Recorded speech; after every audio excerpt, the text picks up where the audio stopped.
Eu quero compartilhar com você aqui uma meditação para essa noite. E eu vou ler um texto aqui para você, que muito provavelmente não é exatamente um texto clássico de Natal, que começa aqui em João, o Evangelho de João, no capítulo 1. Diz aqui nos primeiros versículos: no princípio era o Verbo, o Logos, a palavra viva. E o Verbo, a palavra viva, o Logos, estava com Deus. E o Verbo, essa palavra viva, era Deus. Ele estava no princípio com Deus. Todas as coisas foram feitas por Ele, e sem Ele, nada do que foi feito se fez. A vida estava nele, e a vida era a luz dos homens. A luz resplandece nas trevas, e as trevas não prevaleceram contra ela. Depois eu pulo para o versículo 10, que continua dizendo que agora o Verbo estava no mundo. O Logos, a palavra viva, feita agora em carne, estava no mundo. O mundo foi feito por meio dele, mas o mundo não o conheceu. E se você for consultar esse texto aqui no original grego, você também pode traduzir essa palavra não o conheceu como o mundo não o reconheceu. Ele veio ao mundo, mas o mundo não o reconheceu. Veio para o que era seu, e os seus não o receberam. Mas a todos quantos o receberam, deu-lhes o poder, a autoridade, exousia no grego do Novo Testamento, que é uma palavra que significa uma autorização expressa que dá a alguém um direito de exercer autoridade.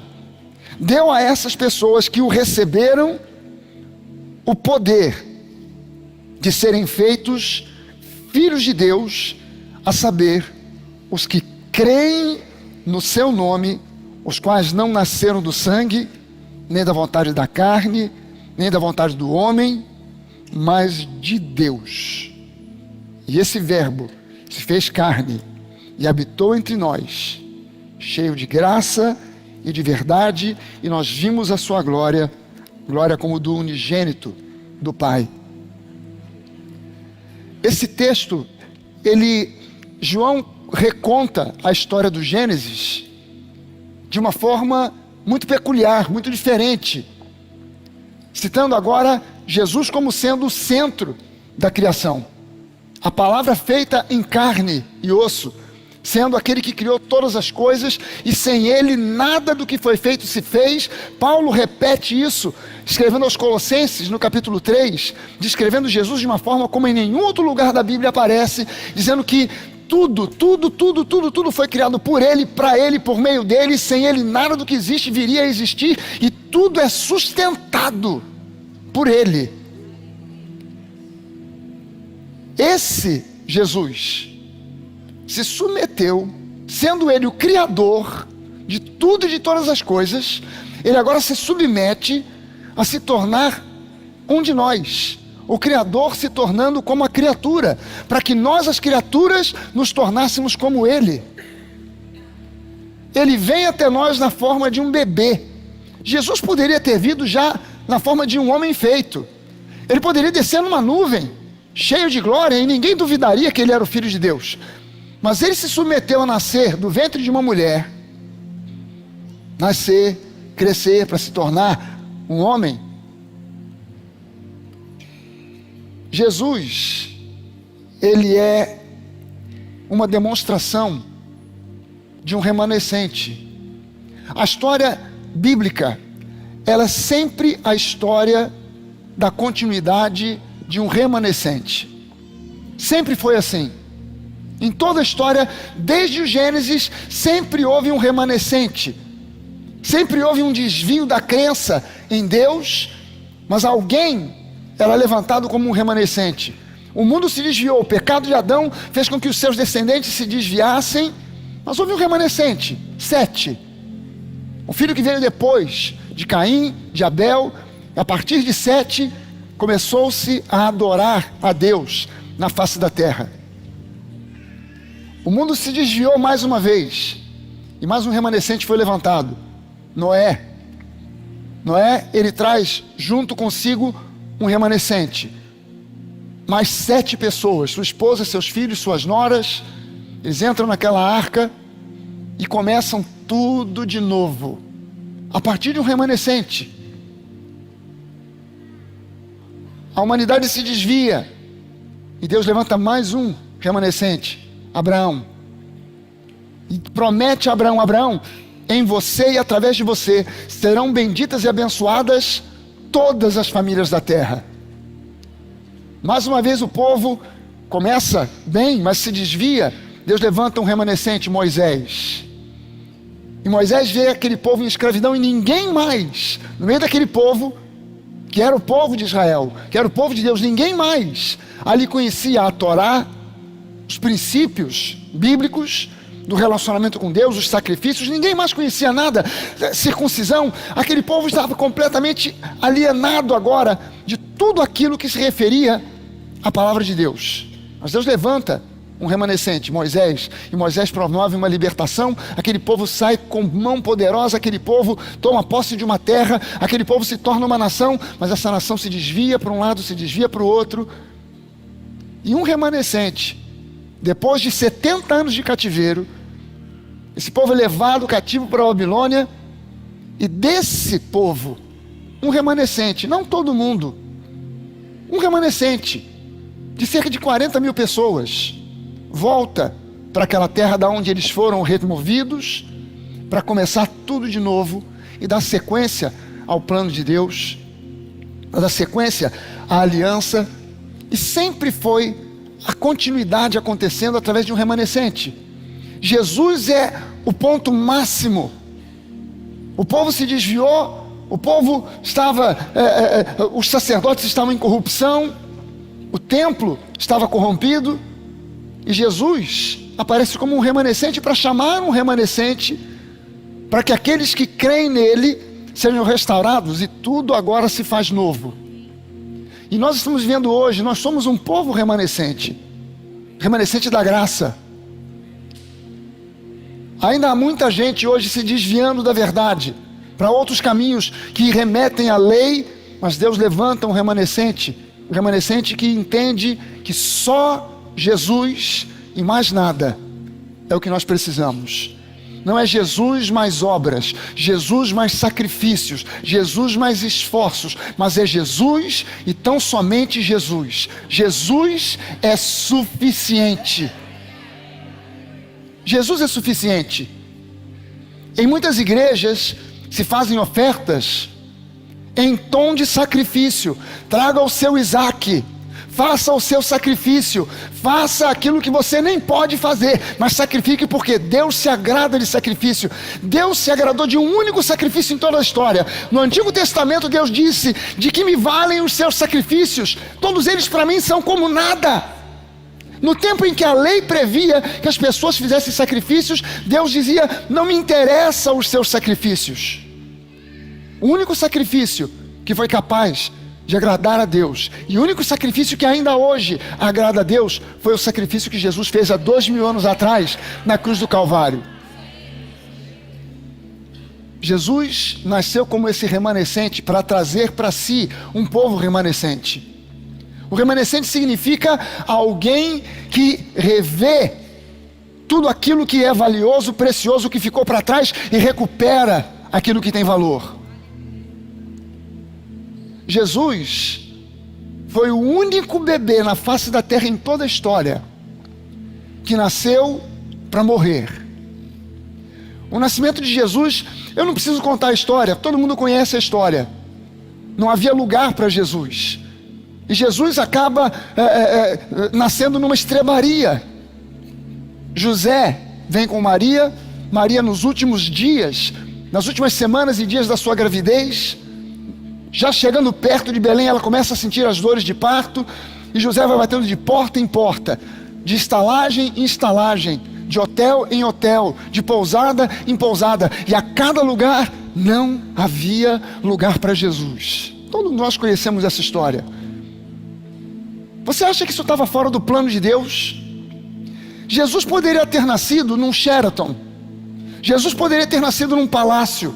Jesus poderia ter nascido em um lugar com pedras preciosas, com diamantes, rubis, com pérolas. Mas ele escolhe nascer numa estrebaria, um lugar onde se colocavam os animais na época do inverno, para que eles não morressem ao relento de frio. E Jesus nasce num lugar desagradável, que não tinha exatamente um perfume, que não tinha um cheiro agradável, cheiro do esterco dos animais. E colocam Jesus num lugar onde nós somos totalmente iludidos quando olhamos para um presépio e pensamos no lugar onde Jesus foi colocado como um bebê. O primeiro presépio foi feito por São Francisco de Assis, ou a Igreja Católica o chama de São Francisco de Assis, mas eu conheço ele mais como Chiquinho. Francesco, 1200 e alguma coisa. Naquele tempo não existia a igreja evangélica, o que existia era a igreja católica, e a igreja católica, o padre rezava a missa em latim, de costas para o povo. Ninguém entendia nada.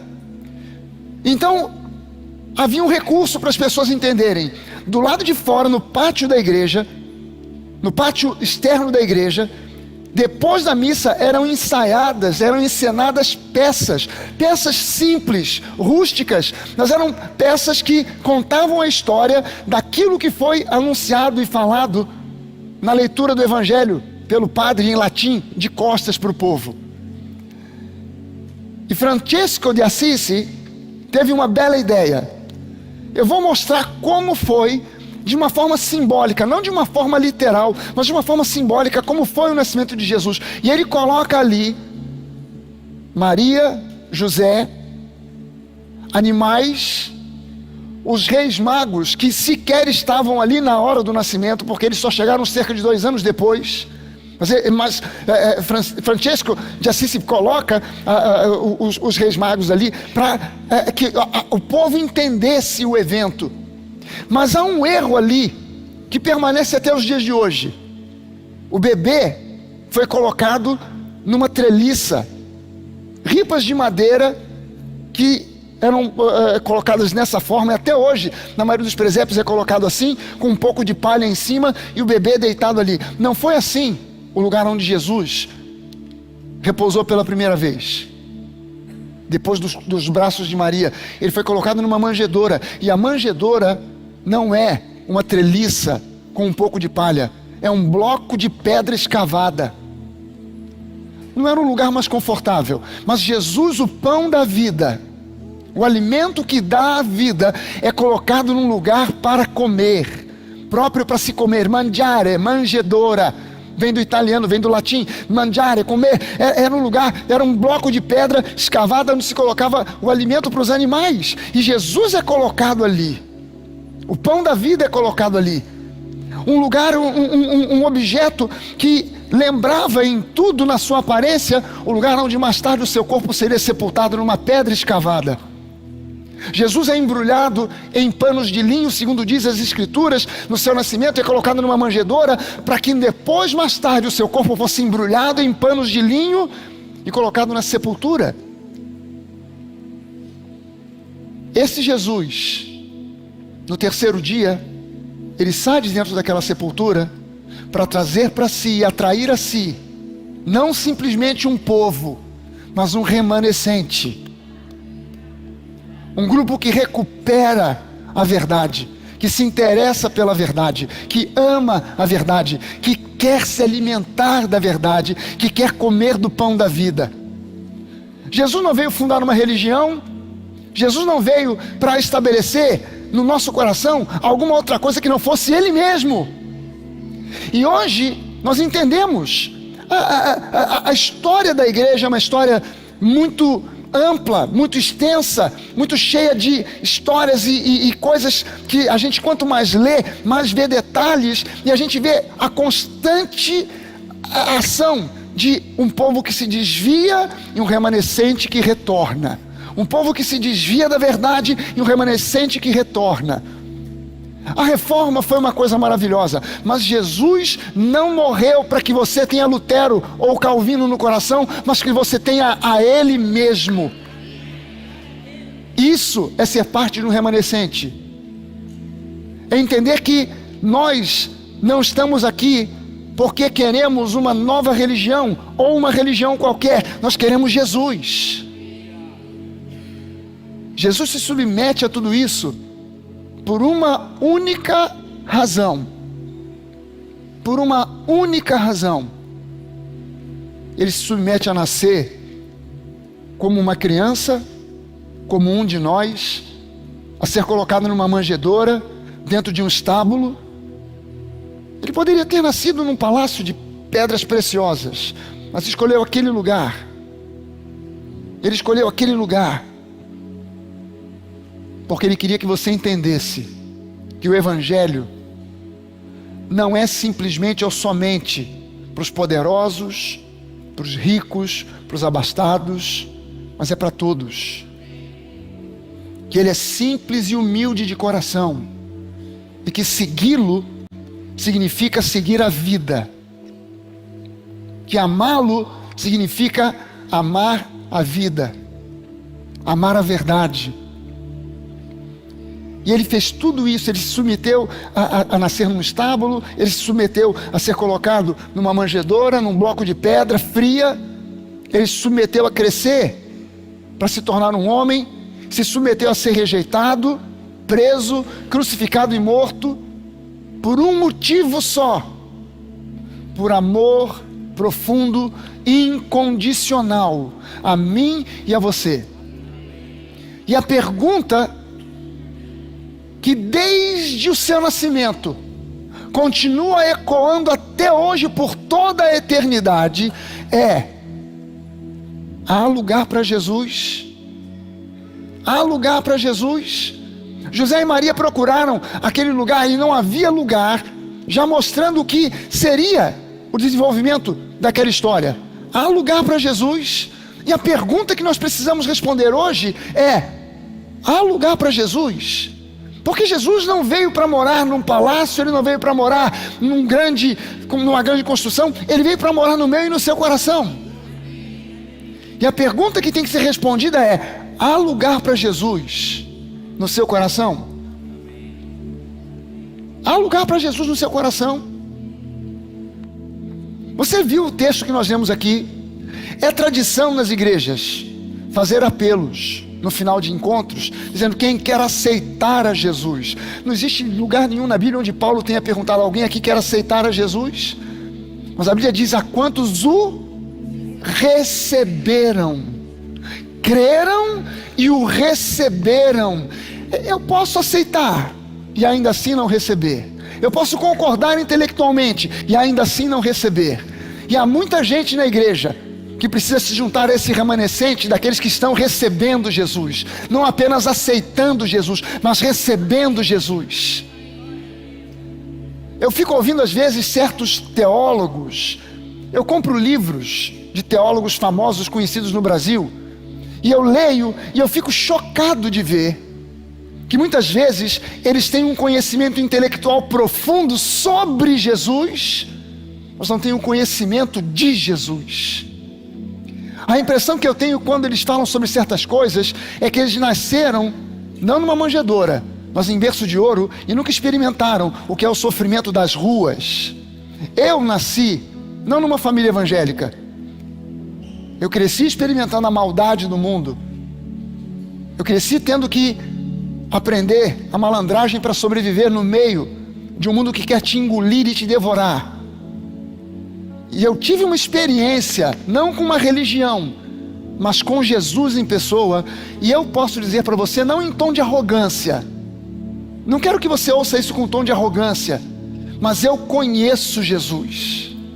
E quando eu ouço certas pessoas, pastores e teólogos, falando certas coisas sobre Jesus, dentro de mim é um constrangimento, porque eu sei, aquilo que aquela pessoa está dizendo denota que ela não conhece, Jesus. Ela conhece coisas a respeito de Jesus, mas ela não conhece Jesus. É teólogo, é formado, tem diploma, pós-graduação, mas não conhece Jesus. E o meu convite para você hoje é: receba Jesus, dê lugar para Jesus, abre espaço para Jesus na sua vida e no seu coração. Não se limite a aceitá-lo como Senhor e Salvador, mas exija da parte de Deus, e eu uso esse termo com muito cuidado, exija de Deus: Deus, eu exijo conhecer Jesus. Eu não quero conhecer coisas a respeito de Jesus, eu quero conhecer Jesus. Eu não quero ter uma experiência com apenas uma literatura, eu quero ter uma experiência com a palavra, eu quero ter algo concreto, uma relação próxima de intimidade, porque quando você quer conhecer alguém de verdade,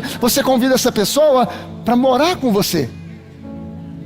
Você quer conhecer alguém de verdade? Convida essa pessoa para morar contigo, aí você vai conhecer. Essa é muitas vezes a decepção dos casais recém-casados, porque até então tinha um tipo de convivência, mas agora, quando vão morar no mesmo apartamento, começam um a conhecer o outro de fato e de verdade. O rapaz olha e fala assim: meu Deus, no tempo do namoro, eu olhava para ela e eu via praticamente um anjo de luz. Mas agora que estamos morando debaixo do mesmo teto e dormimos na mesma cama, eu descobri que ela ronca. Ela olha para ele e diz: esse rapaz, ele era um gentleman.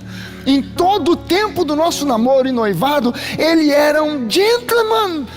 Ele era cuidadoso com as coisas que fazia e falava. Mas eu descobri que agora, na minha frente, ele solta pum, e ainda abana o lençol.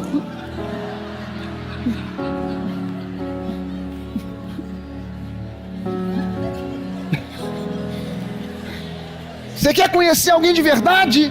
Convide essa pessoa para morar com você. Você vai começar a conhecer as manias, os gostos, os defeitos, os problemas. Você quer conhecer Jesus de verdade? Faça mais do que aceitá-lo.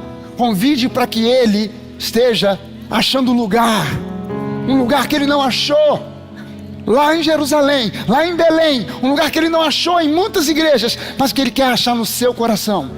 Se você hoje, eu quero fazer um apelo aqui. Se você hoje quer convidar Jesus, não importa se você tem uma semana de igreja ou 20 anos de igreja e você nunca recebeu Jesus. Você levantou a mão num culto, você aceitou Jesus, mas você nunca recebeu Jesus para dizer: Jesus, bem-vindo ao meu coração, bem-vindo na minha vida. Entra e fica à vontade, faça conforme o teu querer. Eu quero te dar essa oportunidade. Se você nunca sequer levantou a mão para aceitar Jesus, e você quer recebê-lo mais do que aceitá-lo, você quer recebê-lo, eu vou convidar para você ficar de pé no lugar onde você estiver. Se você quer fazer de Jesus, veja bem, eu estou fazendo um convite não somente para quem nunca, mas para quem já frequenta a igreja e diz: eu quero um relacionamento mais profundo e real com Jesus. Eu quero mais do que algo superficial. Amém, amém. Eu quero mais do que simplesmente um pregador. Eu quero Jesus. Eu não quero idolatrar um homem, eu quero idolatrar Jesus. Amém, amém, amém, amém, amém, amém, amém. Eu não quero uma religião, eu não quero uma novidade, eu quero Jesus. Eu quero a verdade, eu não quero uma ilusão. Eu não quero um conjunto de doutrinas, de mandamentos dizendo faça, não faça. Eu quero Jesus. Aleluia.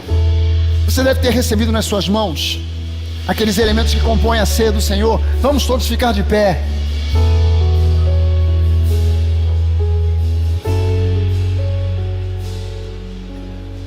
Ui, perdão. Obrigado, café.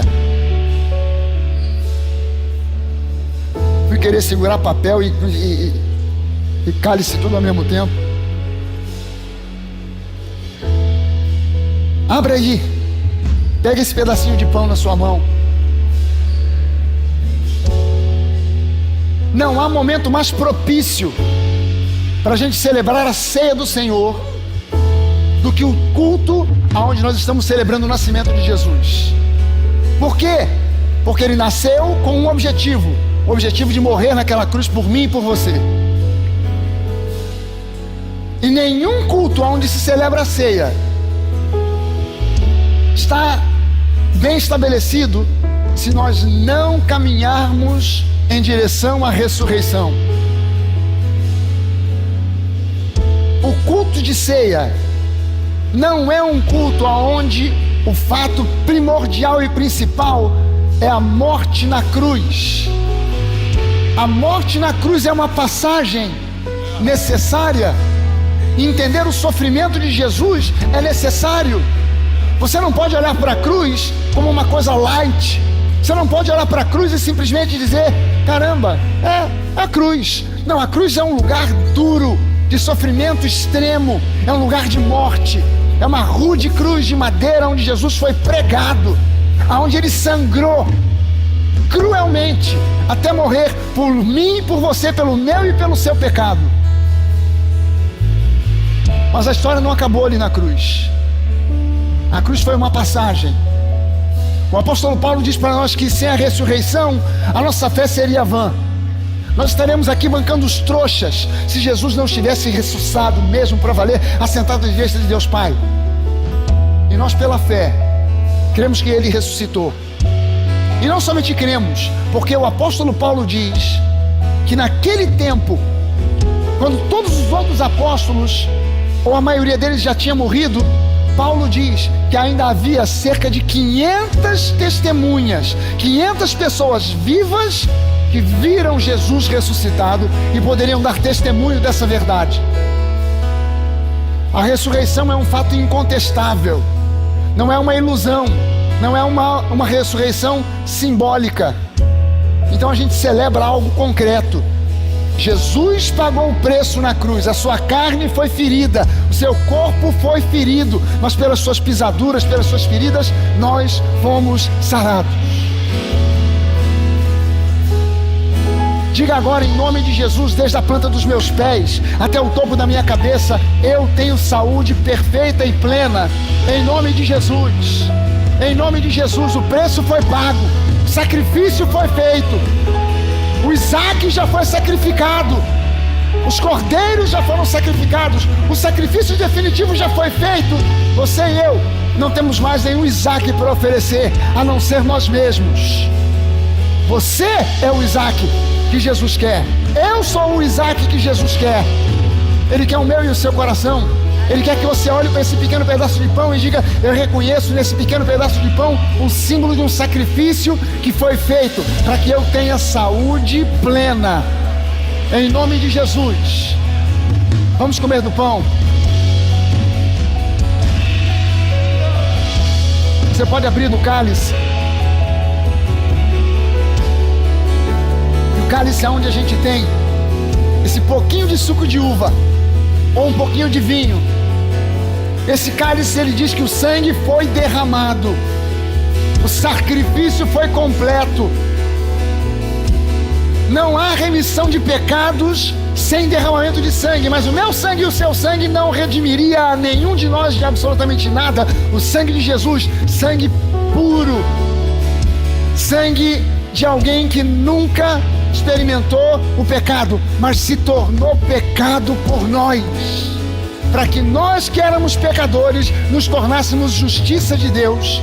Quando eu olho para esse cálice, eu me lembro de tudo isso e eu celebro, eu levanto a minha voz, eu levanto pelo menos uma das minhas mãos e eu digo: Jesus, muito obrigado, aleluia, obrigado Jesus.